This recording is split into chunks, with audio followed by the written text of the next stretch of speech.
What community wouldn't want a program that takes young men and women that are struggling with addictions and making that legal living and having that sense of self-worth? We take those young men and women, we grab a hold of them, use that school of hard knocks to teach you how to go to work, to teach you how to make that legal living, to teach you how to have that sense of self-worth and work ethic, to teach you how to be the top of the shift instead of that one that's struggling to even get hired, to teach you how to be the best worker. I mean, I just had a talk with our young men in the jailhouse last Wednesday.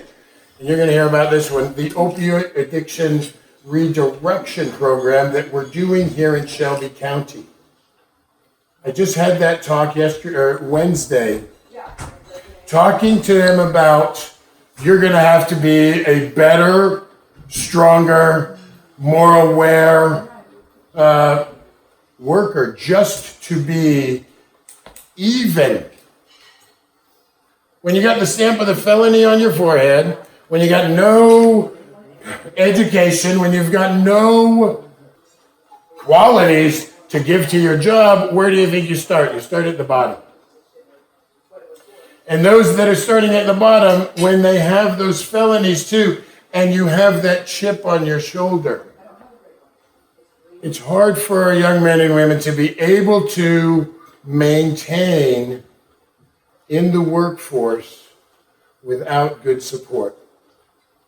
We call it a revolving door system because it really is. When we let young men and women out of the detention center with no place to live, no legal job, not even prospects, no education,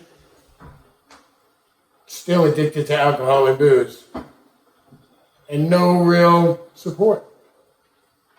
And a tracker on your leg that costs you $15 a day.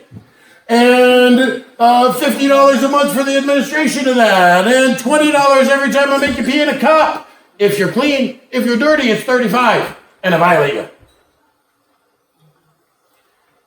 Where do you think we get the revolving door from?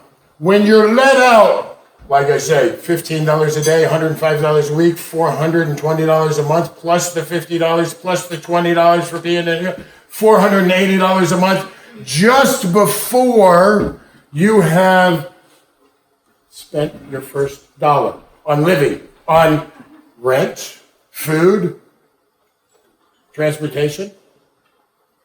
$480 when you've never made a legal dollar in your life, and you've got to pay that before you even start paying for yourself. A lot of us would struggle with that, paying that $480, having that taken out of your check. And we got a check. A lot of them don't. When they have then that probation, parole, home detention officer that looks you right in the eye and says, you owe $300, $500, $2,000.